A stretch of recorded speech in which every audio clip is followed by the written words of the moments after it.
Seja muito bem-vindo à estreia do documentário O Futuro do Dólar. O que você está prestes a assistir não é apenas um documentário que investiga em detalhes a impagável dívida americana. É também a minha tentativa de responder o que eu considero a pergunta mais difícil da década.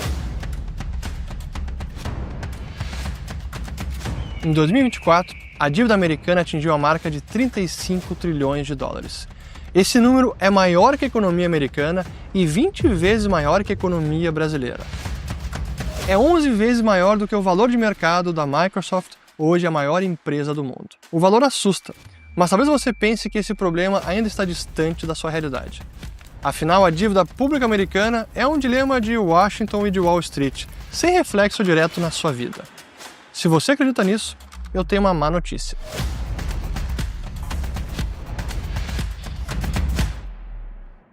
A dívida nacional não impacta apenas a confiança do governo americano, mas pode comprometer também o próprio dólar. E isso muda tudo, queira você ou não. Um dólar em crise coloca em xeque o sistema financeiro global e, em última análise, pode mudar para sempre o futuro do seu patrimônio. Em busca de respostas, viajei para os Estados Unidos e percorri o país para ouvir alguns dos economistas e estudiosos mais renomados do planeta. Em Washington, Filadélfia e Nova York, conheci os bastidores do poder econômico americano. Conversei com algumas das mentes mais brilhantes da atualidade e tive acesso a análises que grandes investidores discutem a portas fechadas. Nenhum outro canal brasileiro teve acesso às informações e perspectivas que reunimos nessa produção. Ouvimos um especialista que previu a grande crise financeira de 2008, um estrategista e historiador financeiro que domina a causa das grandes quedas das bolsas mundiais. Entrevistamos um ex-membro do Comitê de Finanças do Senado americano, a diretora de Orçamento Público do Instituto Cato e o diretor sênior para a América Latina da Fitch Ratings. Também conversamos com analistas e investidores internacionais que são requisitados com frequência por veículos como Bloomberg, CNBC e Wall Street Journal. Tudo isso para trazer até você um conteúdo com a profundidade que o assunto merece, mas sem deixar de ser acessível. E esse documentário só foi possível graças aos assinantes do Follow the Money, que apoiam o nosso trabalho de produzir conteúdos independentes e comprometidos com a verdade. Sem eles, não teríamos conseguido realizar uma produção desse nível. Vocês, assinantes, são essenciais para que possamos continuar com esse trabalho. O Futuro do Dólar discute uma dívida trilionária que em um futuro não tão distante pode afetar você, eu e todo o sistema financeiro global. Mas, mais do que analisar e dar visibilidade para esse problema, que ainda está fora do radar das grandes massas, queremos oferecer ferramentas para que você esteja preparado para essa grande mudança em curso. Nosso objetivo é fazer do Brasil o primeiro país a contar essa história de maneira transparente e comprometida com a verdade. Mas para isso precisamos levar essa mensagem ao maior número possível de pessoas. Por isso decidimos disponibilizar o Futuro do Dólar gratuitamente aqui no YouTube, para que todos possam analisar esse cenário por conta própria e tomar a melhor decisão para o seu patrimônio e para a sua família. Produzir um documentário desse porte e lançá-lo sem custo para você é motivo de orgulho para nós. É uma honra ver uma iniciativa brasileira de mídia independente chegar tão longe. Mas para que isso seja sustentável, precisamos do seu apoio. Por isso convido você a se tornar assinante do Follow the Money agora mesmo. Ao fazer isso, você ajuda a levar essa mensagem ao mundo e passa a fazer parte de uma plataforma que reúne o melhor do que realizamos em 15 anos de trabalho. No Follow the Money, você terá acesso exclusivo a todas as entrevistas do documentário, além de uma produção extra sobre os bastidores do Federal Reserve. Mas isso é apenas a ponta do iceberg. Você também terá acesso imediato aos mais de 10 documentários da série Nas Fronteiras do Dinheiro, ao curso Ciclo de Mercado, um treinamento didático e prático sobre macroeconomia, ciclos econômicos e investimentos, com mais de 40 horas de aulas. Você também terá acesso ao curso Bitcoin e o Futuro Financeiro, uma imersão completa sobre o Bitcoin e a inovação financeira descentralizada. Você poderá assistir às transmissões semanais de quarta-feira, sempre com análises exclusivas, terá acesso à comunidade fechada para os assinantes, um fórum com discussões ricas todos os dias, além de todo o acervo de mais de 250 transmissões em 5 anos do Follow the Money. E tudo isso acessível pelo aplicativo próprio, com uma experiência única, no celular, no tablet ou na web. Todos esses conteúdos e cursos, se fossem vendidos individualmente, somariam mais de R$5.000. Mas hoje estamos oferecendo uma condição especial, assinatura anual por 12 vezes de R$49. Lembrando que você tem 7 dias de garantia incondicional para testar sem risco. Toque no link na descrição ou escaneie o QR Code na tela para se tornar assinante e acessar todo o nosso conteúdo exclusivo. Se você valoriza conteúdo independente, quer acessar informações que não estão na grande mídia e vê valor em análises que podem transformar a sua realidade financeira, junte-se a nós, porque entender o que acontece na economia global é a única maneira de impedir que você seja pego de surpresa. Se permanecer alguma dúvida, nossa equipe comercial está à sua disposição. Siga o dinheiro e te espero no Follow the Money. Fique agora com a exibição de O Futuro do Dólar. Até breve.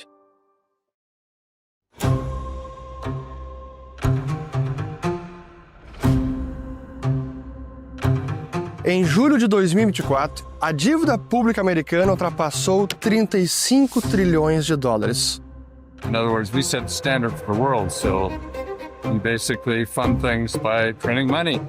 Isso significa mais de 120% em relação à economia do país. We can just print it out all the time. Um patamar maior do que estava na Segunda Guerra Mundial. It really comes down to the Congress and the Senate. That's who controls it. Vários países do mundo afora estão também bastante endividados, inclusive desenvolvidos como Japão, França, Inglaterra e Itália. A grande diferença é que os Estados Unidos são os maiores devedores do planeta. Somando tudo que os americanos, família e governo, devem para o restante do mundo, menos o que eles têm de ativos no estrangeiro, o saldo devedor externo já supera 22 trilhões de dólares. Isso é quase 80% da economia do país. Além disso, são a maior economia do planeta, a maior força militar, o maior mercado financeiro e emitem a moeda de reserva do mundo, o dólar. As perguntas que precisam ser respondidas são: até onde pode subir essa dívida? Como ela pode ser paga? Como isso pode impactar a economia global e a própria moeda americana? Acima de tudo, como isso afeta você e o que você deve fazer para se proteger.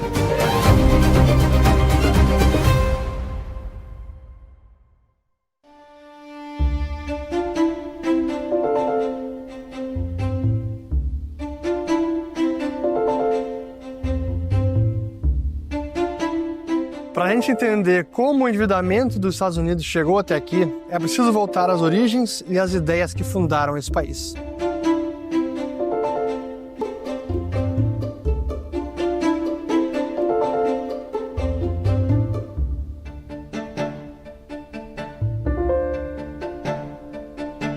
E qual era o contexto na segunda metade do século XVIII? As 13 colônias americanas pertenciam à coroa inglesa. Até que no dia 4 de julho de 1776, foi assinada a Declaração de Independência aqui no Independence Hall da Filadélfia, ou Salão da Independência.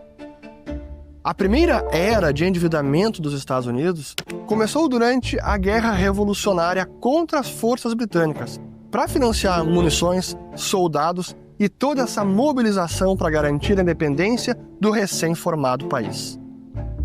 And the very founding of our country, the Revolutionary War, it was actually states that issued the debt.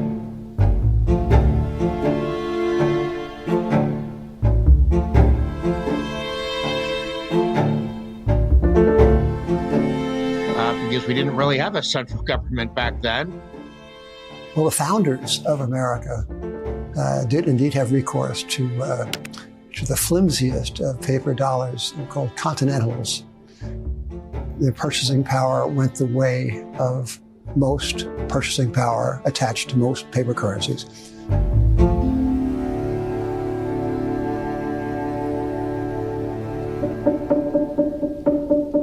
Especially those currencies issued in such profusion as our forefathers issued them. And so they finished this experiment with thoroughgoing disgust about paper money and about its misuse in governments, especially during war, and they resolved that would be the end of paper money in America, that we would, to be sure, have banknotes, but the government would never again do what the revolutionary government had to do.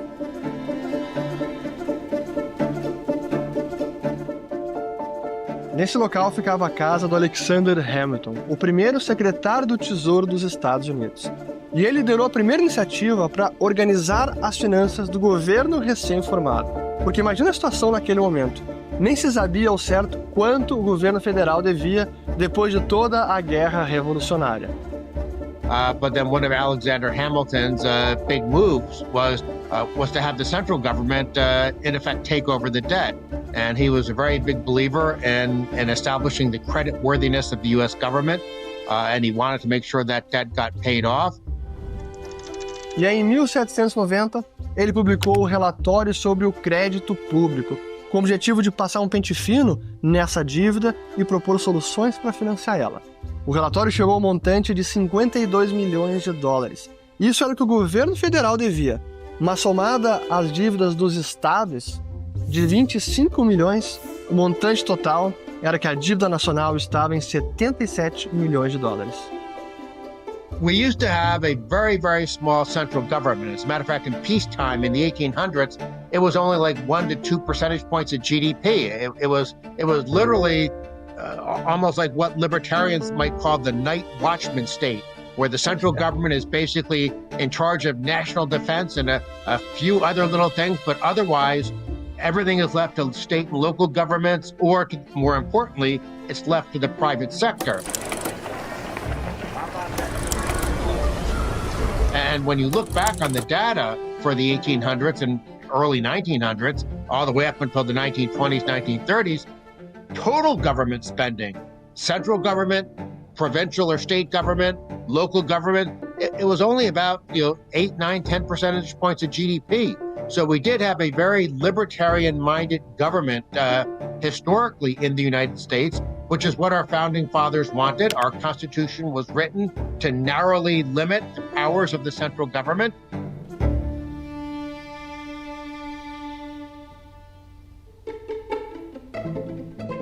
Até 1795, o Hamilton publicaria mais 3 relatórios sobre as finanças públicas do país.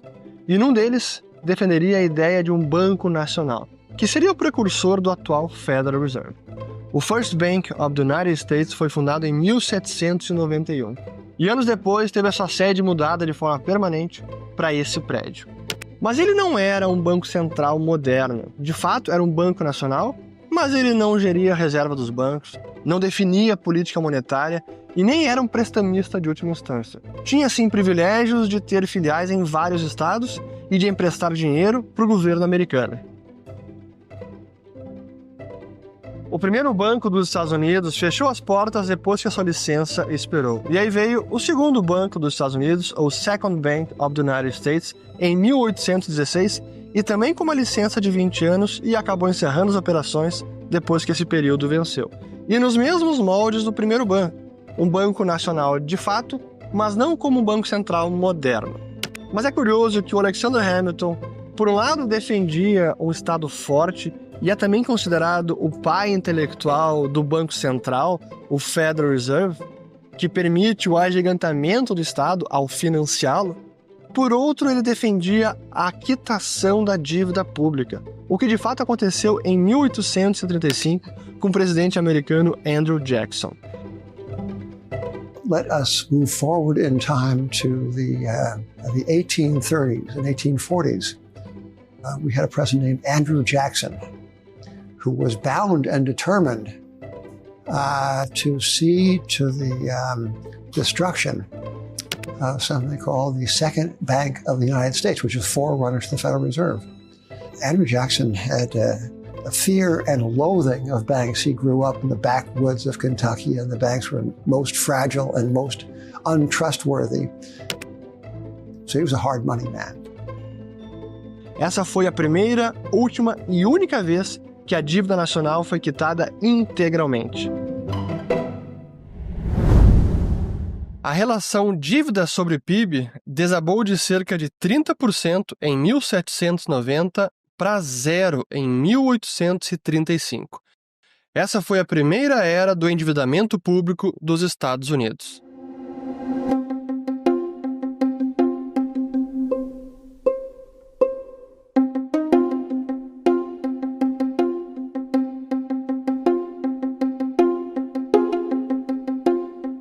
A próxima era de endividamento público aconteceu durante a presidência de Abraham Lincoln e a Guerra Civil Americana.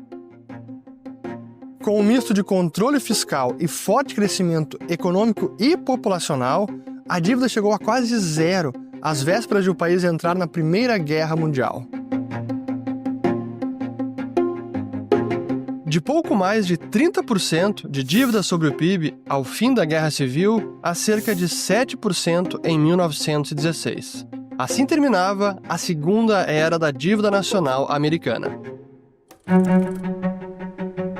A entrada dos Estados Unidos na Primeira Guerra Mundial fez a dívida disparar acima de 30% do PIB novamente, e ela nunca mais ficaria abaixo de 10%. America's founding fathers had the view that powerful government was dangerous. And therefore, I think it was Thomas Jefferson, you want to bind the government with the chains of the Constitution. In other words, handcuff government so that it can't do too many things. Well, during the Progressive era in the early 1900s, you had people say, well, hold on a second.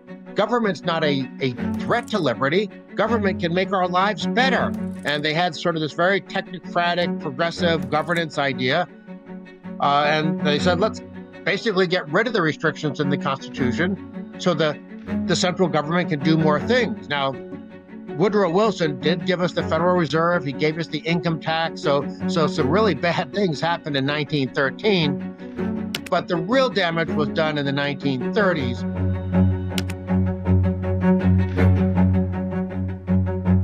Now, why was FDR able to do that damage? Well, in part because of the Great Depression. People panicked so much. Voters elected FDR by a landslide, gave Democrats landslide control of Congress. And you basically had then Roosevelt appointing justices to the Supreme Court who had this more progressive view of a more powerful government, and things went downhill. Now, the obvious follow-up question is, well, why did these events happen? Unfortunately, a lot of people thought the Great Depression was the fault of capitalism. Oh, we need a powerful central government because capitalism left by itself will produce depressions and recessions. Well, we now know, with the benefit of hindsight, that the Great Depression was caused by bad government policy, mostly bad monetary policy, but also Herbert Hoover's protectionism, the high taxes and massive increases in government spending and massive increases in government intervention under both Hoover and Roosevelt. But unfortunately, at the time, not a lot of people understood that and thought, oh, well, we have to do all these things because of capitalism is somehow unstable and destructive. Now, in part, I think that's because government got bigger during the Great Depression. That's when we got the beginning of the welfare state in the United States. And as the welfare state meant more and more government spending, after the war, we didn't go back to the limited government we had back in the 1920s, 1910s, and before. But then also, I think part of what happened was during the 1930s, Keynesianism became a thing. Keynesian economics, the notion that government borrowing and spending was somehow good for the economy. Now, it didn't work in the 1930s. Both Hoover and Roosevelt tried it, but nonetheless, even though it didn't work, a lot of politicians, in effect, bought into the idea. Now, why did they buy into the idea? For the simple reason that it tells politicians that their vice, overspending, is a virtue. So politicians like to buy votes anyhow, and all of a sudden you had this economic theory telling them it was a good thing.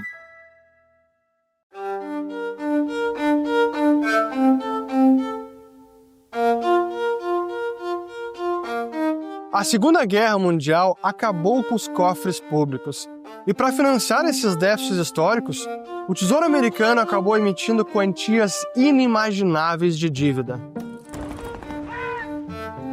O alto endividamento e a inflação após a Segunda Guerra fizeram as taxas de juros subirem muito, o que ameaçava a solvência do governo americano.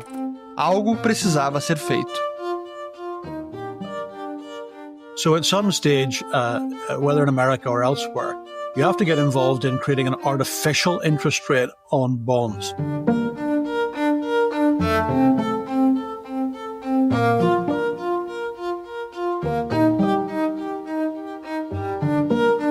At the short end and at the longer end, and that's a rate that doesn't compensate investors. So in that particular period, really up until I think it was the Accord of 1952, these bond yields were held at artificially low levels relative to inflation. And of course, during the war, America had both rationing and price controls. But after the war, inflation got significantly higher.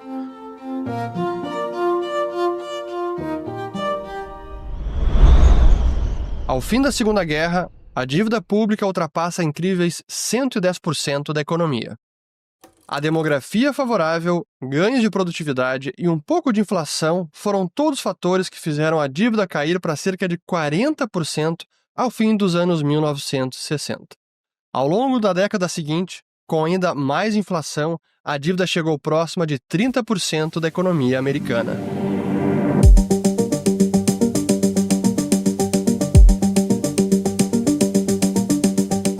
I have directed Secretary Connally to suspend temporarily the convertibility of the dollar into gold or other reserve assets, except in amounts and conditions determined to be in the interest of monetary stability and in the best interest of the United States. A década de 70 iniciou com o fim do Acordo de Bretton Woods, o famoso choque do presidente Richard Nixon. Um novo arranjo monetário, agora sem nenhuma âncora no ouro. Uma transformação radical do sistema financeiro mundial. Com o fim da conversibilidade do dólar em ouro, iniciava a era do papel moeda inconversível. Mas mais importante ainda, aprofundava a relação umbilical entre o Tesouro Americano e o Banco Central, o Federal Reserve. Nas décadas seguintes, os déficits fiscais cresceram de forma alarmante. And there's much debate about what causes the inflation of the 1970s. But absolutely very high levels of broad money growth were, let's just say, a significant contributing factor, though economists don't agree to what extent. The US total debt to GDP ratio in the 1970s, and that's the government plus households plus non-financial corporates, was about 120% of GDP. So those high nominal rates of interest, which were the Fed's attempt to do something about this, had a very negative economic impact, but they were a small beer to what the impact would be today, because our debt, the same measure of debt to GDP for America is about 255% of GDP. So there was clearly a mistake made in the 70s. The central bank permitted broad money growth to be too high. Onde o governo americano gasta tanto dinheiro e quem está disposto a financiar o país que não para de se endividar?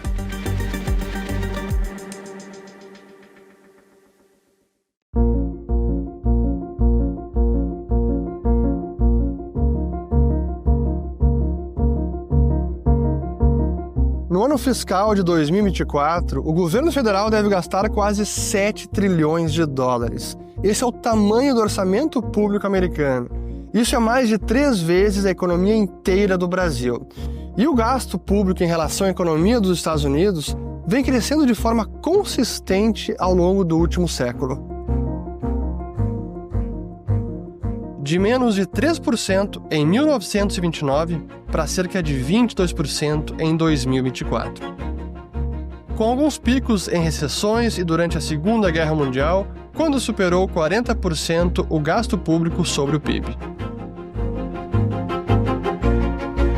Mas considerando que não estamos numa guerra mundial, como e onde o governo americano gasta tanto? O que mudou no orçamento público no último século para o gasto total superar vários trilhões de dólares? The US federal budget is highly unsustainable and on a very dangerous trajectory.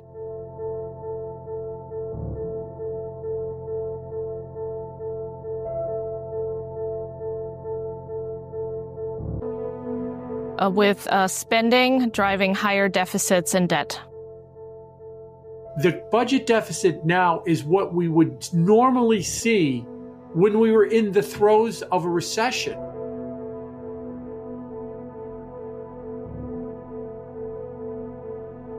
We don't have any of that right now. Government has been growing faster than the private sector. And that, to me, is the most important fiscal variable to look at. If government is growing faster than the private sector, you're either going to have higher taxes or higher debt or more money printing by the central bank. But the one that worries me the most is what's referred to as non-discretionary spending. This would be Social Security, Medicare, Medicaid, a lot of social programs.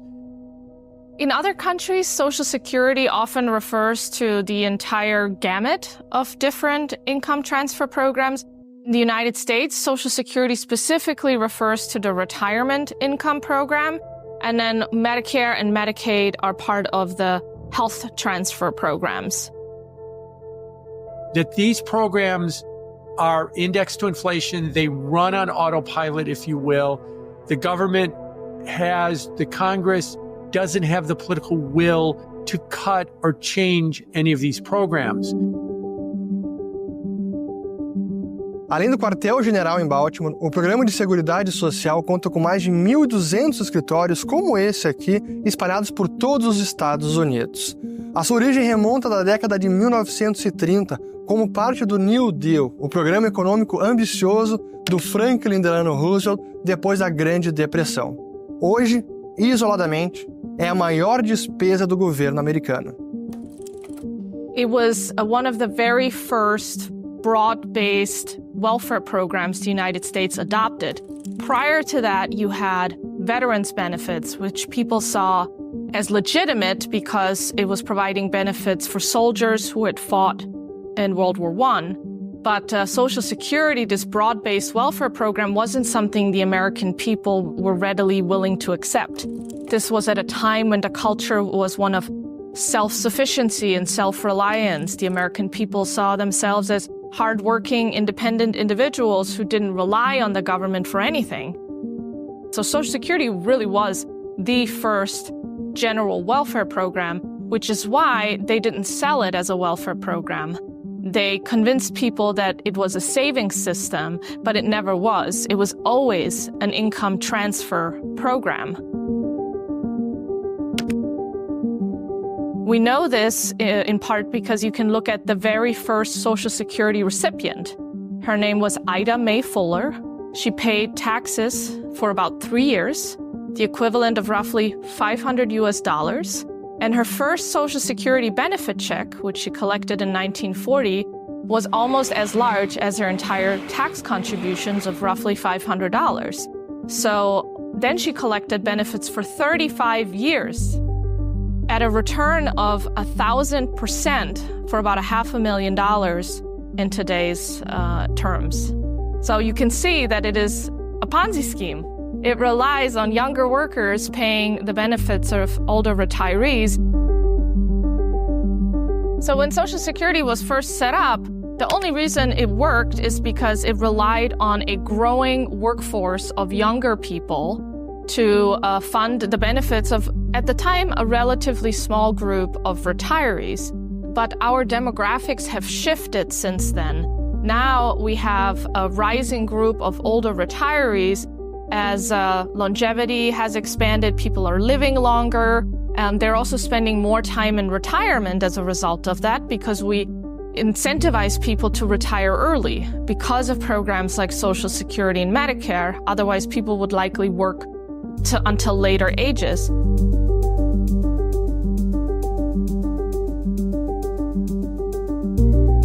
And then at the same time, we've had a decline in fertility. Americans are having fewer children. And so that is reducing the number of available workers. To give you an example, in 1950, there were 16 workers funding benefits for every Social Security retiree. Today, we're down to 2.8 workers for every Social Security beneficiary. And we're going down to roughly 2.3 workers. So if you have 2 children, that's not enough. We would need people to have a lot more children to keep this program afloat. One thing that has been helping the United States is we are such a magnet for workers from all around the world. Our immigration is helping a lot pay for the system, in part because about half of the immigrants that pay into the Social Security system never collect their benefits. Na década de 1960, a Lei da Seguridade Social foi alterada para incluir os dois grandes programas de saúde pública, Medicare e Medicaid. Juntos, os dois itens equivalem ao segundo maior gasto do orçamento federal. These are programs that automatically spend money if someone meets a certain criteria. So if you're 65 years old, you get Medicare. If you're low income, you get Medicaid. Based on your earnings history, if you reach a certain age, you get Social Security. And then a variety of different welfare programs, from so-called temporary assistance for needy families, food stamps, and most recently, student loan debt forgiveness. But the big three are Medicare, Medicaid, and Social Security, which is our pay-as-you-go, effectively bankrupt pension system in the U.S. Once you start changing the culture and that it's acceptable to come to rely on government for income and other service needs, when people realize that they can vote themselves benefits and you become more of a democracy rather than a republic, that's the outcome you get, where transfer programs make up 7 out of every $10 that the government spends now.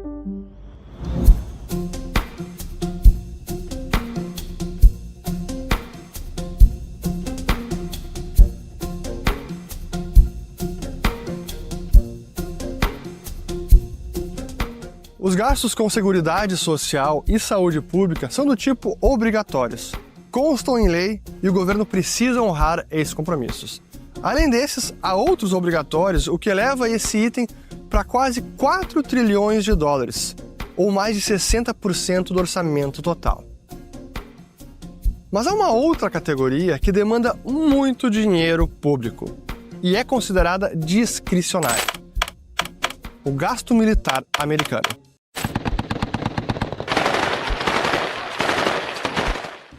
Mas como o Tesouro Americano financia todas essas despesas?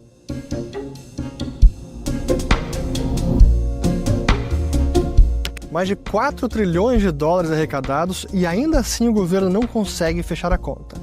O déficit primário se aproxima de 1 trilhão e ainda nem contabilizamos o próximo grande item do orçamento, a despesa com juros. Os déficits passados resultaram em emissão de dívida para cobrir o rombo. Essa dívida tem um custo que precisa ser pago: os juros. E pela primeira vez na história, o gasto com juros está ultrapassando a marca de 1 trilhão de dólares. What do politicians care about above everything else? They care about getting reelected. And most politicians think you get reelected by playing Santa Claus, which means spend more of other people's money. Now, Margaret Thatcher famously warned us that socialism, the problem with socialism is that eventually you run out of other people's money. I don't trust lending the U.S. government money anymore. But again, when are they going to reach that stage? They're going to decide that the Italian government's untrustworthy before that. They're going to decide that the Japanese government is untrustworthy before that. So the U.S., by virtue of being the world's reserve currency, we might have decades before everything, just begins to fall apart and there's a fiscal crisis. E quem financia toda essa dívida? Parte são os próprios americanos, famílias, empresas, fundos e investidores. Mas uma parte relevante também são os estrangeiros. Fundos de investimento, fundos de pensão, soberanos, países que encarteram a dívida do Tesouro Americano nos seus portfólios. E essa tendência está em queda. Depois de atingir um pico de quase 35% de toda a dívida emitida, hoje os estrangeiros estão reduzindo sua exposição ao Tesouro Americano. Mas e o Congresso americano nisso tudo? Os déficits são crescentes e a dívida bate recorde a cada ano. Mas o que eles poderiam fazer a respeito? I'm depressed because we just had a presidential election in the U.S. where both the Republican and the Democratic candidates said, we're not going to touch Social Security and Medicare. Candidates on both sides promising new subsidies, new handouts, reforming Social Security, Medicare, and Medicaid is not politically popular. That's sort of like you've gone to the doctor, you got a diagnosis that you have lung cancer, and you're still smoking 3 packs of cigarettes a day. And you're saying, I'm not going to quit.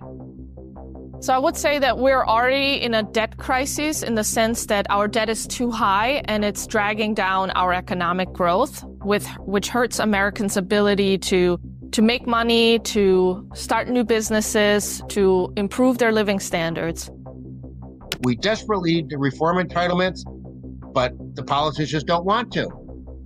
If bondholders refuse to continue to lend money to the U.S. government at reasonable interest rates that we can bear, and then we run the risk of the Federal Reserve stepping in if we have some treasury auctions failing to buy up that government debt, and that would just create new money, which then creates inflation, and that creates all sorts of distortions, including being a tax on primarily poor people who have less ability to protect themselves from inflation by investing in real estate and other assets.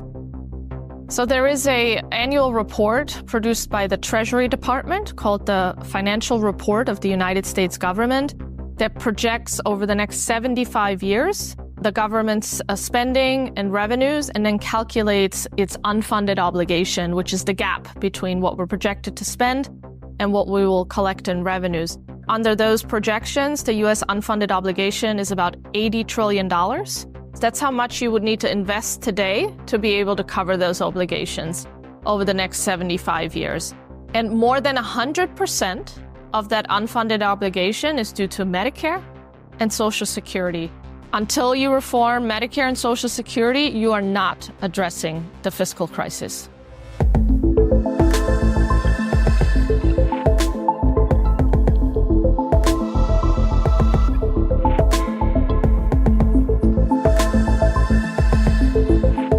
Como a política pode resolver a dívida americana, ainda é incerto. Mas a gente pode assumir como premissa 2 pontos: que o déficit seguirá elevado e que a dívida continuará a subir. E nesse cenário, o que pode acontecer com os títulos de dívida? Um calote é algo plausível? Como pode impactar o dólar? Todo investidor deve refletir sobre essas perguntas. E na última parte desse documentário, nós traremos algumas respostas.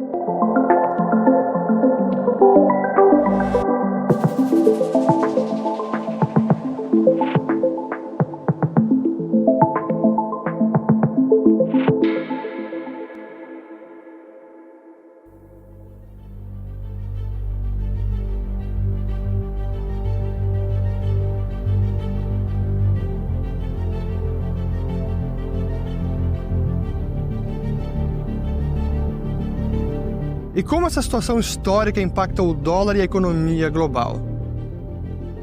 O aumento da dívida pública americana é tanto um reflexo dos déficits fiscais, quanto também do padrão monetário baseado no dólar. E apesar de o acordo de Bretton Woods ter se desintegrado, o dólar reteve seu papel como moeda de reserva do planeta. A partir daí, a capacidade de endividamento dos Estados Unidos foi amplificada. E já que eles emitem a moeda de reserva e que é aceita universalmente no comércio global, os ativos financeiros americanos acabam tendo uma demanda maior ainda.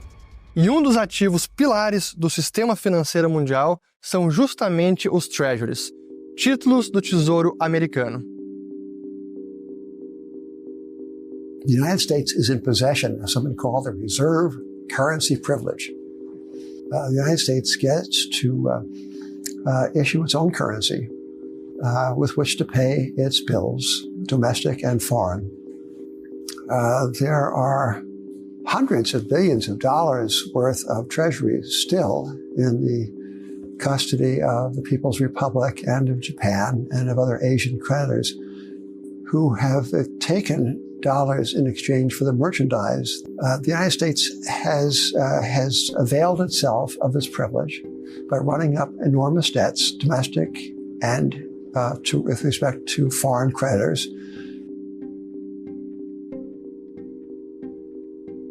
And there is something called the net financial position of the United States, and it shows an immense deficit. So meaning that foreigners own more of American assets than Americans do of foreign assets.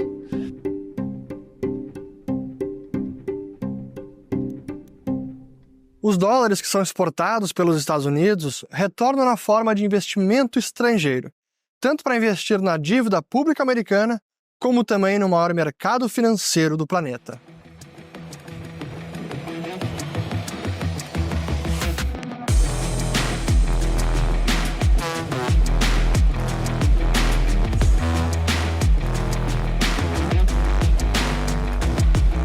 Desde o início do século XX, Nova York se consolidou como a capital financeira do planeta. E a Bolsa de Valores é o grande símbolo do mercado financeiro americano. Mas a demanda dos investidores vai muito além de ações de empresas. Derivativos, fundos, dívida corporativa, private equity, o leque de opções é gigantesco. Let's get to the numbers. So, US GDP is around 30 trillion. Foreigners own 57 trillion of US assets. Now, you take out 27 trillion of that and you get what's left as the portfolio assets, so bonds and equities. Foreigners now own 30 trillion US dollars worth of US portfolio assets, which is 100% of GDP. Okay, so America also owns portfolio assets offshore. But even when you net that out, foreigners have got a net holding of 14 trillion US dollars of US assets. 6.8 trillion is held by foreign central bankers. So in assessing how America copes with this, we have to assess what foreigners might be doing with their US securities, and particularly with their US debt securities. Remember, in total, they own 30%. The private sector owns 15% of the treasury market. And that's my problem. I think we live in a world where financial repression elsewhere forces the liquidation of those assets, whether it be in Japan or France. And the return of capital, the flow of capital away from America to finance the government bonds of France or Japan. The interesting thing about financial repression is it's linked, because it's a retreat to the home base, causing problems elsewhere. And if you take the two countries that have the biggest exposures to this on a net basis, America stands out beyond all others, certainly in monetary terms. Repressão financeira é quando governos não gostam das altas taxas de juros impostas pelo senhor mercado e usam o poder estatal para resolver o problema. E esse é um risco que poucos investidores contemplam, quando seu governo toma medidas para interferir nos investimentos e direcionar recursos ao financiamento da dívida pública. E num mundo em que a demanda por gastos estatais é insaciável, a poupança privada pode ser canalizada para essas finalidades, por meio de incentivos tributários ou, no limite, pela força da lei.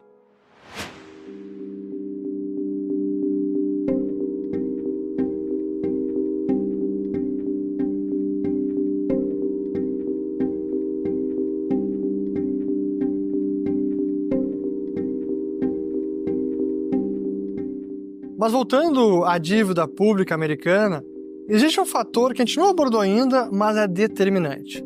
Os mais de 35 trilhões de dólares de dívida não foram absorvidos apenas por investidores domésticos ou estrangeiros. Na verdade, desde a grande crise de 2008, o Federal Reserve monetizou uma parte relevante da dívida nacional.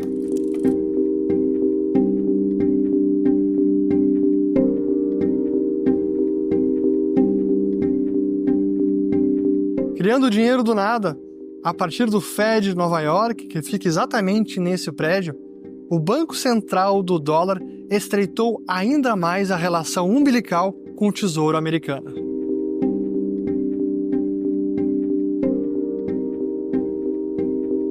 The ex officio in name chairman of the Fed was the Secretary of the Treasury. So from the very beginning, there was no political independence. And that ended only in 1935. So between 1913, the signing of the legislation, in 1935, the Secretary of the Treasury himself was the head of the Fed. Far from being independent, I say, the Fed is actually the vassal or the subordinated to the Treasury in financial terms. No auge das compras de ativos, durante a pandemia, o Fed chegou a deter 5,8 trilhões de treasuries, o que correspondeu a quase 1/5 de toda a dívida nacional.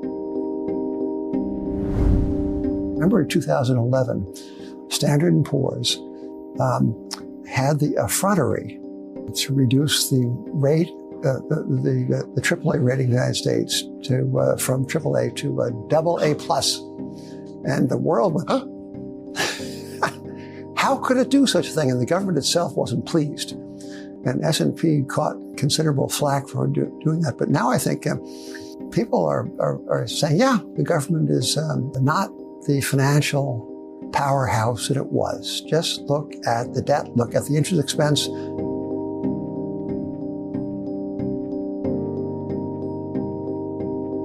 The United States is treated as a sovereign like any other. It does not get sort of any special methodological treatment. It just happens to have some strengths that are very important in our model that applies to everyone, namely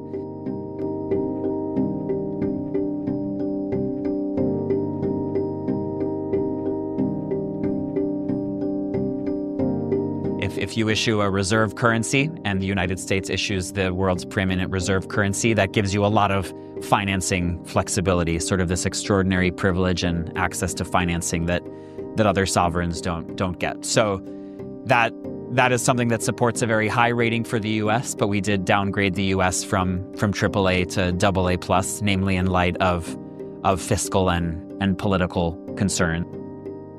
Today, we think this reserve currency status is without a doubt one of the credit strengths of the United States. So obviously we ask ourselves, is this at risk? And if so, when? But that said, it's not something we talk about a lot because our credit ratings aren't necessarily saying in 100 years from now, is the country going to be in a strong position to pay its debt? It's kind of looking at a shorter time frame. So certainly in 100 years from now, there could be a lot of changes in the world and some changes in the US's role as the issuer of the preeminent reserve currency.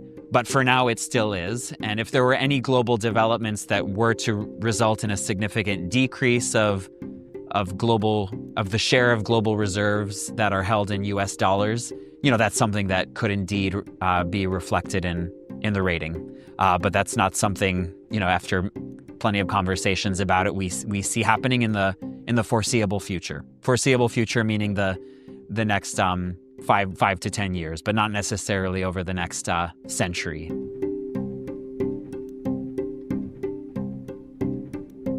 America did not say, boy, let us do something so that we are not in that position. No, that's not what we said. We said, boy, those Brits certainly stepped in it.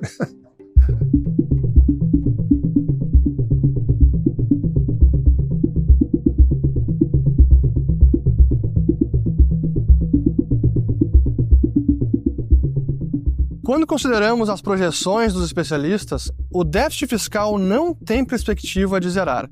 Isso significa que a dívida seguirá aumentando. Já as estimativas variam, mas praticamente todas concluem que a trajetória da dívida é insustentável. E com taxas de juros acima de zero, a despesa com juros vai absorver uma fatia cada vez maior do orçamento público. O que o governo poderá fazer? O que o Fed poderá fazer? Quais são as alternativas? Do you anticipate Congress doing something about the deficit? Nope, not Congress. If you meet with a congressman or a senator, or if you meet with anybody in private, they'll explain the problem to you and they understand it. But then when it comes to their public statements, they're non-existent. They don't deal with the problem. So then it will be up to the Federal Reserve to do something. No, not the Fed. There's a fellow that we haven't mentioned yet his name is Mr. Market. And Mr. Market is the tag, is a nickname given to the forces of the marketplace. And, he's an investor, Mr. Market is, but he is a kind of an emotionally unbalanced person. He goes from manic optimism to the deepest depths of despair. Sometimes he's perfectly seemingly sane and reasonable, but he's capable of these vast swings of emotion. And So that explains the overshoots and the undershoots in markets.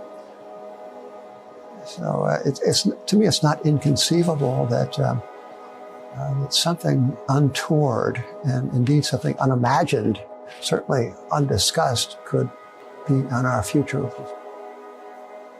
We have this inflation problem. I can't raise rates because it will cause the deficit to increase. It will cause interest on the debt to go up.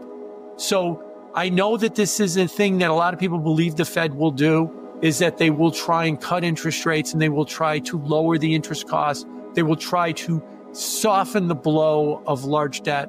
But I think it would be a terrible mistake. It wouldn't work. It would make everything worse. The United States is very big.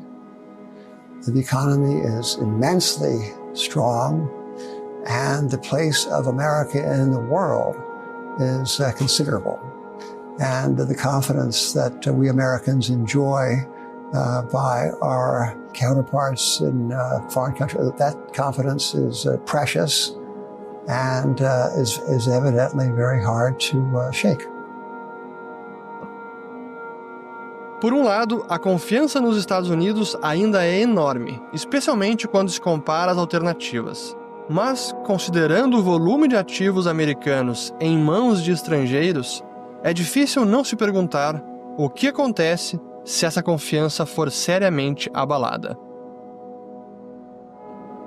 Of that 57 trillion held by foreigners, 50 trillion is held by the private sector. Now, the real risk to the dollar is that the private sector, foreign investor, loses faith in the United States dollar, and I think we're a long way from that. But think about Greece back in, 2009 when they had their crisis? Yep. All through the 2000s, everything seemed great in Greece. Their economy was growing, and even though they had debt and demographic problems, everyone, no problem. We have the euro now. You know, there's an old saying in the financial markets that it's not a problem until it's a problem. You know, so you could borrow and borrow and borrow. See, it's not a problem. And then one day you wake up and it's a problem. And it's too late then to fix that issue. Government spending is the problem that we face in the United States. It's the problem that they face in Europe. It's a problem virtually every place in the world.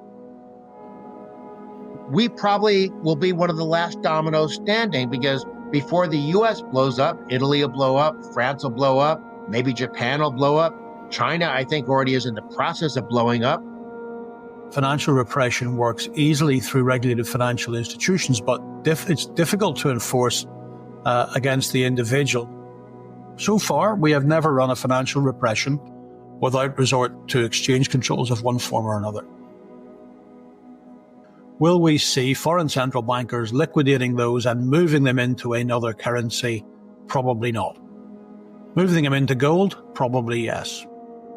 Whatever the monetary policy to be adopted by the United States as that unwinds, it has to make sure that we don't have a debt default collapse and we don't have a collapse of asset prices. I'm hoping some of that turmoil may cause politicians in the U.S. to sober up and realize we have to reform entitlements, we have to control government spending, otherwise we're going to head down the same path that will lead us inevitably to a fiscal crisis. So whether it's the Trump administration that has to do it or the next administration that has to do it,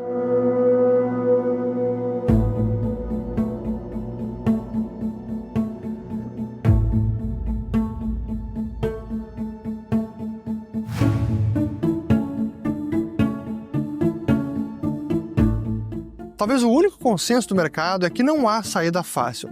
Mas como esse estado de coisas pode minar o dólar como moeda de reserva mundial? Estaremos testemunhando o fim do padrão monetário baseado no dólar? E quais os reflexos nos ativos financeiros, nas ações, na dívida, na liquidez dos investidores? Como proteger o nosso patrimônio? If you're an international investor and you're looking for a safe haven, I worry a lot about U.S. government debt, but are you going to buy euro-denominated debt when most European governments are even more irresponsible than the United States? Are you going to buy Japanese government debt when their government debt as a share of GDP is twice U.S. levels? Are you going to buy Chinese government debt when it's the most non-transparent and really corrupt and debt-ridden financial system maybe in the world? yeah, maybe you want to buy Swiss government debt. They're very responsible, but that's such a small economy by world standards. So among major currencies and major economies, we're bad, but we're the least bad of the major economies. I suspect the dollar is in a reasonably safe position. Again, not because it deserves to be the world's reserve currency, but who's going to replace it? It is not impossible for the United States dollar to reduce its status as a global reserve currency. It has happened to other nations, more recently the United Kingdom. And so to continue to be the primary reserve currency in global use, the United States needs to exercise a responsible fiscal policy so there is faith and trust in the United States dollar. This also bestows tremendous benefits on the American people. It also allows the United States to exert geopolitical pressure without having to get actively involved in wars. And so it is a huge benefit to the United States to be a global reserve currency. And it's a status that the US government should aim to preserve by adopting a more responsible fiscal policy. Because on the current trajectory, it is not out of the question that the United States will eventually lose that status. You obviously have a lot of countries out there like Russia and China, the BRICS. They would love to dethrone the dollar, and they are trying to figure out ways of trading amongst each other without using the dollar. So maybe the dollar will get weakened, but more because the U.S. overutilizes sanctions and otherwise just makes it a hassle to use the dollar. But in terms of just the underlying economics, the U.S. is being stupid, but other countries are being even more stupid.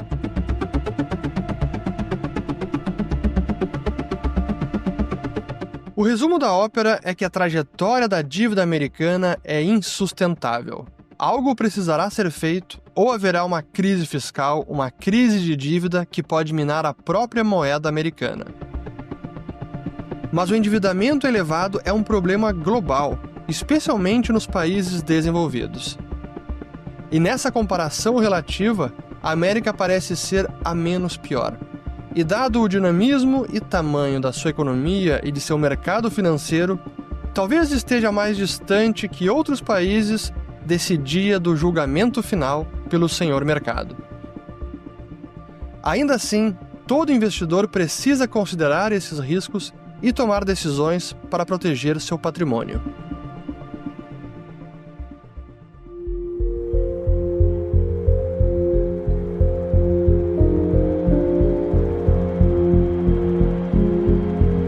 Long-term commitment has been to advise people to have money in Singapore as a country that has no need whatsoever to impose capital controls. That's a country that has far too much capital coming in. They'd be delighted if you take it out.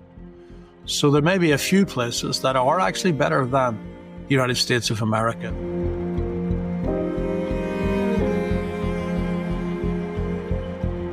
There's a debt security in this country called Treasury Inflation Protected Securities. The investor is protected against inflation by having the principal, that is the amount he or she paid for his or her bond, having the principal adjusted for changes in the consumer price index.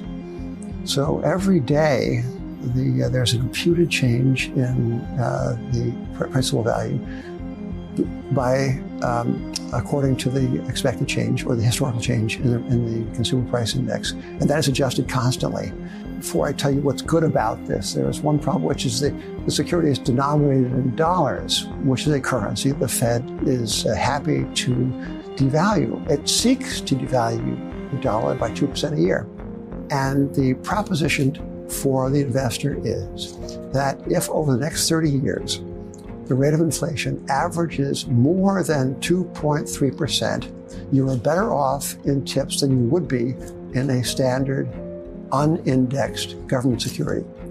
Anyway, so that's one problem with TIPS. Another problem for tax-paying investors is that you pay tax on that increase in the principal value of the bond.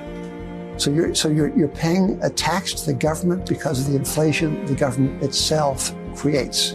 Now that is an unpalatable fact, but it's the fact. However, there are no bad bonds, only bad prices.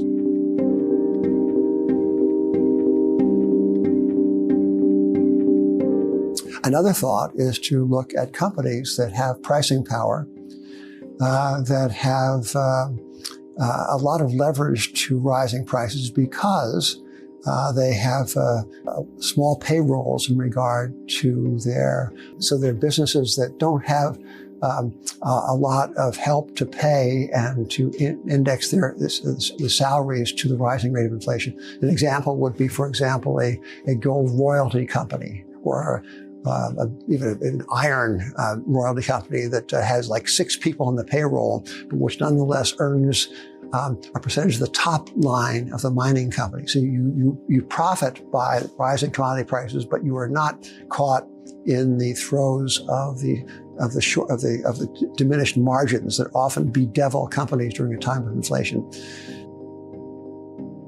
In owning, and then it takes us to equities, which is the most interesting thing of all, because in the 70s, when we kind of had high inflation, equities did very badly. And ever since then, the mantra has been, equities don't defend you from inflation. Well, I think that's not actually correct. I think the problem is that in 1966, when that bear market happened to begin, S&P 500 was exceptionally highly valued. My conclusion from all of that is actually it's a good time to be in value, that actually this is stimulatory. We're moving away from an abnormal monetary system that favored growth stocks over value stocks to a system that will favor value stocks over growth stocks. So what should you expect the stock market to return you over the next 5, 10, 15 years, or say 10 years? According to Shiller, something like about 1% over the inflation rate, or maybe 2% over the inflation rate. As the valuations go higher, the return potentials go lower. Well, if the inflation rate's going to average 3 or 4%, you're talking about a 4, 5, or 6% return over the next couple of decades on the stock market. Now, when you say that to U.S. investors, they go, wait a minute. It was up 25% last year. It's up 26% this year.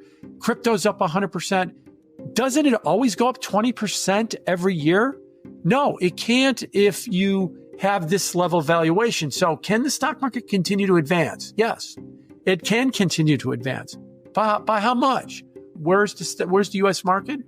It's so overvalued right now that the future returns are very low. Now, maybe 27 or 25 and 26, 27 might still be very good years, but 28, 29, 30 might be negative years to kind of bring that average into balance, or maybe 25 or 26.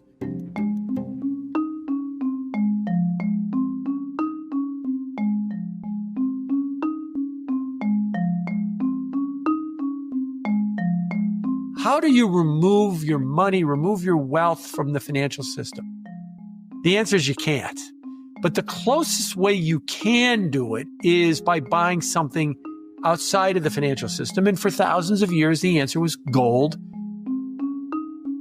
And gold, to be sure, has its drawbacks. It doesn't pay you anything. The price-earnings ratio is indeterminate. The management's not going to get on CNBC and tell you what a great thing gold is. It's mute. It can't issue press releases. It hasn't got a cult following yet. It has had at times in the past. But gold is the legacy money. It doesn't need an electrical socket to work, unlike some digital substitutes for the original money. And it is stateless. And it's easy on the eye. It's nice to look at. It's a nice thing to have around the house. You see something special. And that has been the way it struck human beings since time out of mind. You want to own some gold in this world? Remember what financial repression is to institutionalize negative real interest rates. That it does particularly well when you've got sustainable negative real interest rates, and that's exactly where we're going to. So as much gold as one is comfortable. When you're worried about it, now you can be worried about it because of inflation, political instability, monetary policy that you think is off or something, or all of the above. The price of gold is up 25% this year, and the S&P 500 is up 25% this year. That's never happened before. They both went up that amount in the same year. So what does that mean? I think what the gold market is maybe telling us is there's too easy a policy. There's too much of a risk of reigniting inflation. I'm going to buy gold and I'm going to, protect myself against it. And the stock market saying it's too easy a policy and you might ignite inflation and you're going to inflate everything. And that includes stock prices. And that's why I think that they're both going up together right now. Now, if you ask Jay Powell that answer, he won't like the answer I gave. So he'll say, well, we don't know. We need to investigate it. It's a number of things that it could be. The answer he wants is the Fed's perfect. The Fed never makes mistakes. Thank God we have the Fed. That's the answer he always wants, but that's not the answer I'm giving him.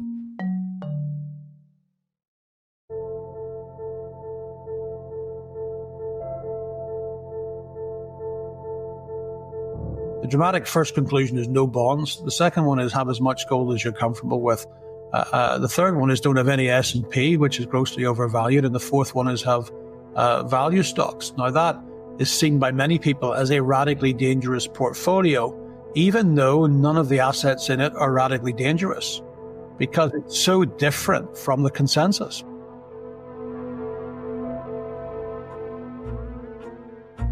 Investindo para os próximos anos ou pela próxima década, é essencial entender os principais riscos e considerar as recomendações de quem conhece e já viveu isso no passado.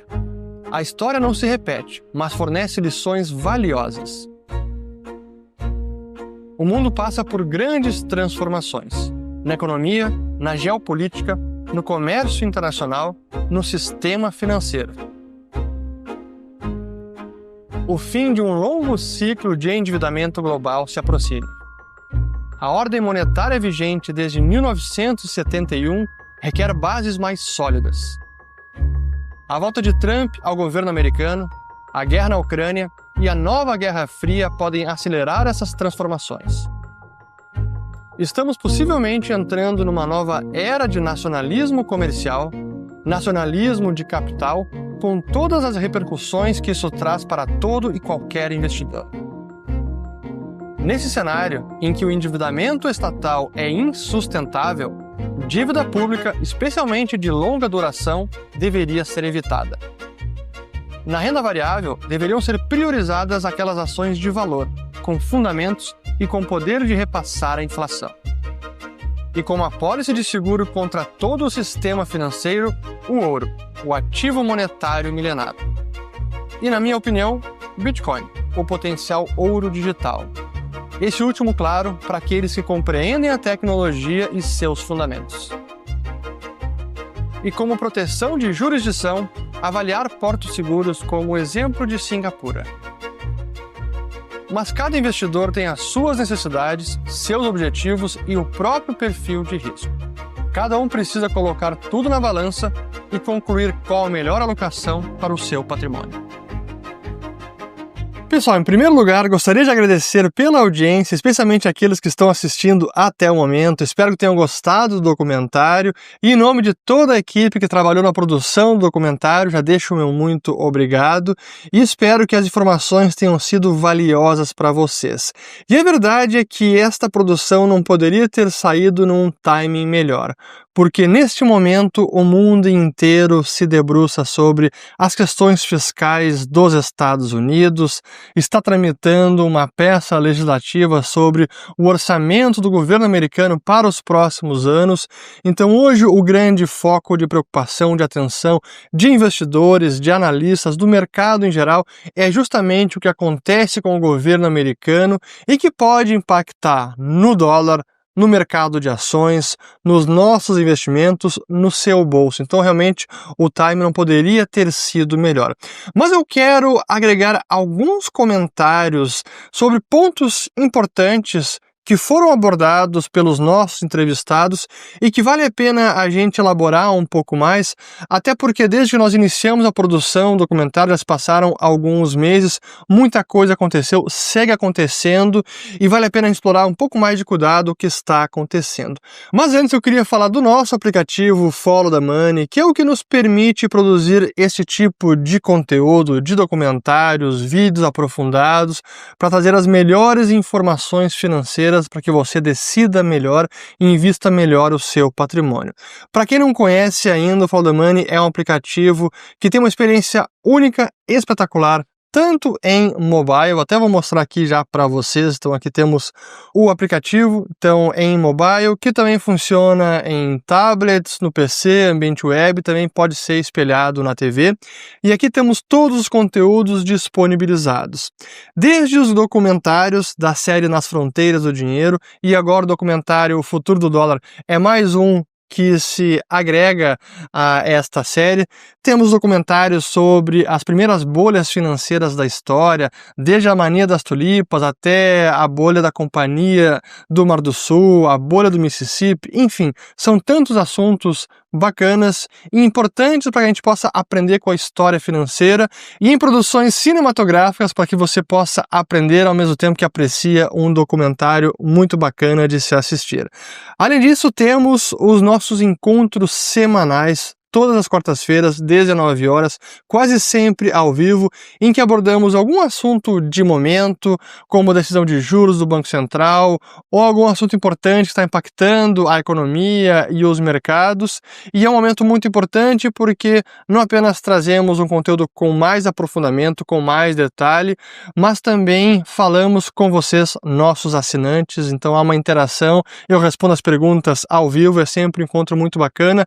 E no aplicativo, todos os encontros aqui das análises semanais, desde que o Follow the Money começou há mais de 5 anos, todo o acervo está disponível. São mais de 250 transmissões sobre todos os assuntos que nós abordamos: economia global, fiscal, investimentos, Bitcoin, criptoativos, tecnologia, economia brasileira, bancos centrais, moeda, sistema financeiro. Tá muito bacana, então todo o acervo também está disponível.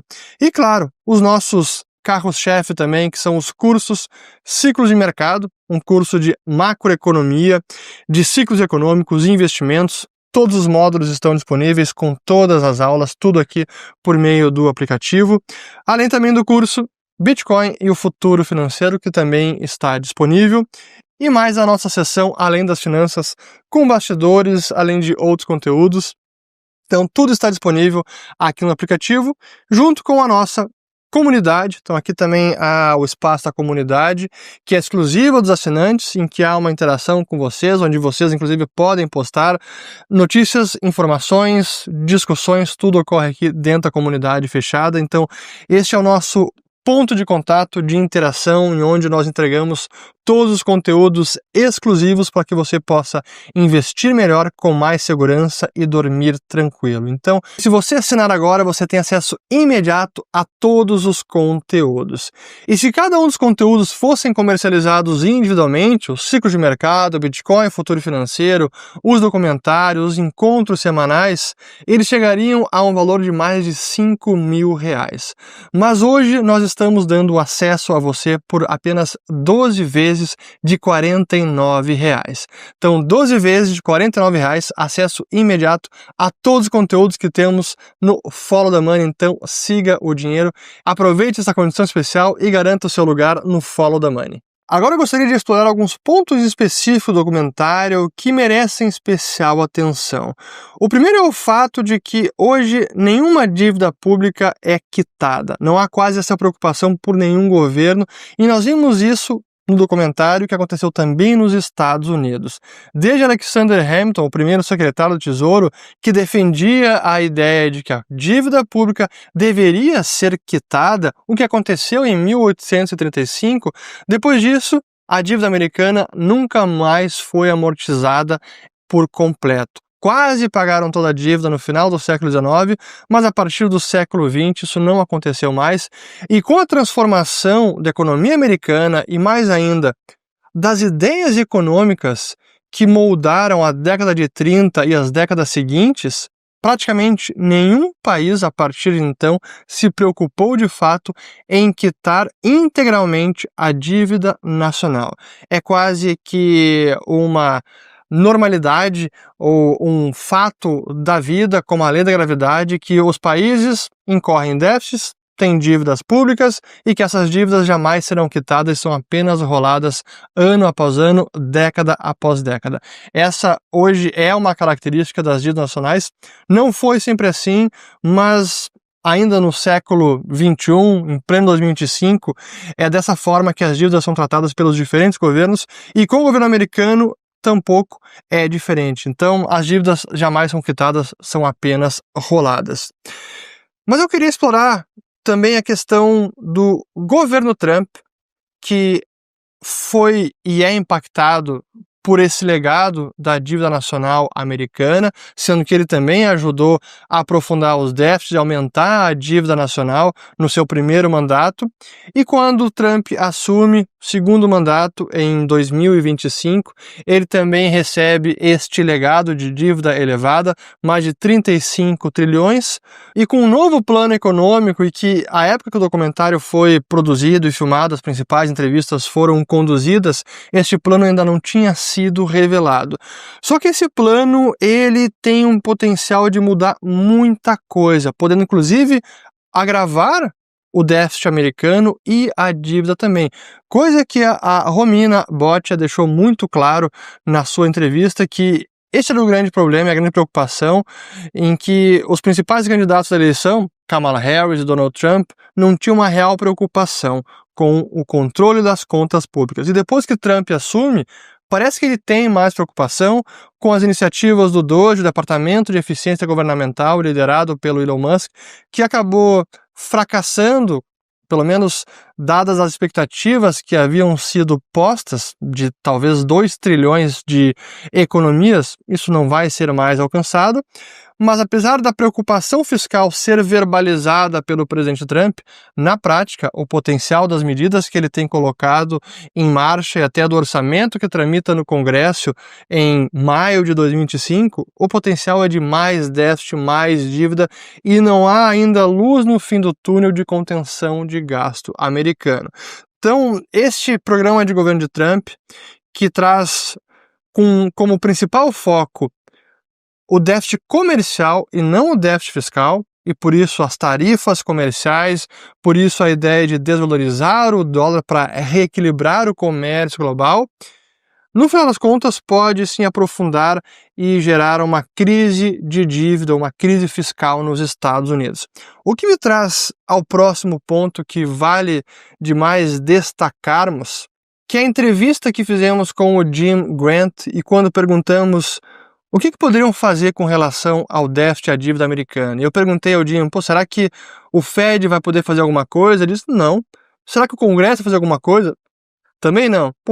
O que acontece então? E é que ele nos relembrou do famoso senhor mercado, o Mr. Market. E é exatamente o que estamos testemunhando nessas últimas semanas, ou pelo menos desde o dia 2 de abril, que foi o dia da libertação dos americanos, o anúncio das tarifas comerciais pelo presidente Trump, e a enorme volatilidade e turbulência que trouxe para os mercados. E uma das variáveis que mais foi impactada por essa turbulência foi justamente a taxa de juros do governo americano, ou as taxas de longo prazo, em que os títulos longos como de 10 anos, de 20 anos, de 30 anos subiram muito, ultrapassando, no caso do Tesouro de 30 anos, mais de 5,10%, 5,10% no dia 21 de maio. Isto é um juro muito grande para um país que deve mais de 120% do PIB. Então o senhor mercado está chamando atenção, está dizendo para o governo, para Trump, para o secretário do Tesouro Scott Bessent, olha, aqui temos um problema. Se vocês prosseguirem com essas políticas e nada mudar, nós investidores, nós, o senhor mercado, não vamos aceitar a dívida americana com esse nível de juros. Exigiremos um prêmio maior para financiar essa dívida, para financiar esse déficit americano. Então, o senhor mercado, sim, tem muita importância, e se nada for feito, os alarmes serão soados, o alerta será soado, sim, pelo mercado, como já está acontecendo. Então, nunca se esqueçam que o governo tem poderes, o Banco Central também tem poderes, mas não é um poder infinito e não consegue enfiar goela abaixo a revelia do que desejaria ou do que aceita o senhor mercado. Então é importante demais relembrarmos deste ponto. Outro insight do documentário que vale a gente explorar é a dificuldade de o mundo se desvencilhar do dólar americano. O documentário se centrou na dívida americana, a crise fiscal dos Estados Unidos. Mas a verdade é que vários outros países, especialmente na Europa, o próprio Japão também, estão numa situação de penúria fiscal, de alto endividamento público e que precisarão cedo ou tarde tomar alguma medida para conter os déficits e a dívida elevada e a alta de juros. E nesse cenário, não há alternativa de moeda nacional que possa suplantar o dólar, certamente não no curto prazo, ou até num prazo de 5, 10 ou 20 anos. Não é o iene, não será o euro, não será a libra esterlina e tampouco o yuan chinês, porque a China ainda é muito fechada e tem os seus próprios problemas domésticos. Então, por mais que o dólar tenha os seus defeitos, por mais que o governo americano deva 120% do PIB, por mais que os déficits estejam ainda muito elevados, sair do padrão dólar, o mundo abandonar o dólar como moeda de reserva é algo bem mais difícil e, portanto, o mundo, o mercado, as economias, o comércio global, os investidores ainda lidarão com o dólar como uma moeda de reserva por muitos anos. É difícil imaginar uma mudança de padrão monetário em poucos anos. Por fim, o ponto que é necessário estressar é o insight do Russell Napier sobre repressão financeira. No mundo que parece que está se desintegrando comercialmente, que tem reflexo nos fluxos de capitais e que a tarifa comercial significa uma tarifa de capital também, e que países também têm suas necessidades de financiar os seus próprios déficits, financiar a própria dívida local, é possível que nós vejamos uma repatriação de capital que saia dos Estados Unidos e volte para os países de origem, na Europa, no Japão, e que as próprias medidas do governo Trump, com seu plano de tarifar, com seu plano de desvalorizar o dólar, pode intensificar este processo. Então podemos estar adentrando num novo mundo de potencial repressão financeira que vai impactar retornos dos ativos, ações de empresas, dívida soberana, dívida corporativa por tabela, porque se referencia ou tem como referência a dívida soberana, e em muitas jurisdições, talvez os retornos obtidos nas classes tradicionais de investimentos não sejam suficientes para compensar a inflação, ou seja, serão retornos abaixo da inflação de cada moeda. Esse é um cenário possível e é preciso considerá-lo nas decisões de investimento, nas decisões de preservação de patrimônio de longo prazo, sobretudo. Como é que isso impacta? Como é que nós podemos mitigar esses riscos? Quais são as alternativas? Porque há alternativas em termos de jurisdição, de classe de ativos em específico.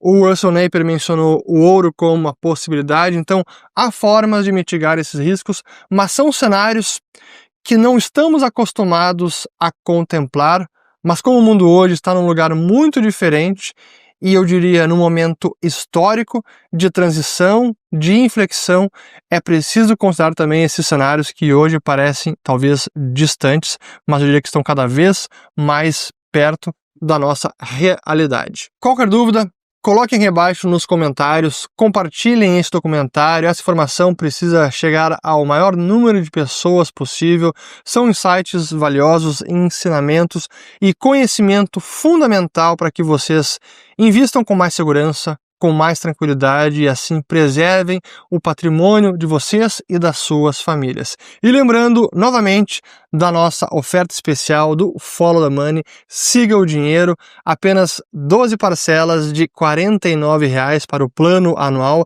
e vocês têm acesso imediato a todos os nossos conteúdos exclusivos, os cursos Ciclo de Mercado, Bitcoin, o Futuro Financeiro, todos os documentários cinematográficos da série Nas Fronteiras do Dinheiro, além dos nossos encontros semanais, todas as quartas-feiras, 19 horas, análises exclusivas sobre o cenário contemporâneo, investimentos, história financeira e com interação com todos os nossos assinantes, além da comunidade exclusiva. Então, acesse agora mesmo o Follow the Money e siga o dinheiro. Fico por aqui e até o nosso próximo encontro.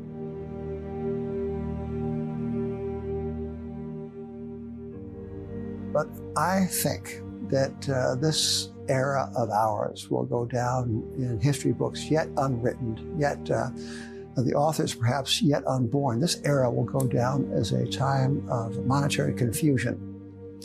It will go down as a time of monetary expropriation. Willful inflation is, after all, expropriation. In America, the taxing power is reserved for Congress. Yet the Fed seeks to and indeed achieves annual inflation as if it were a tax. It is a tax. It's a tax on work, which, Fernando, is a tax on heartbeats.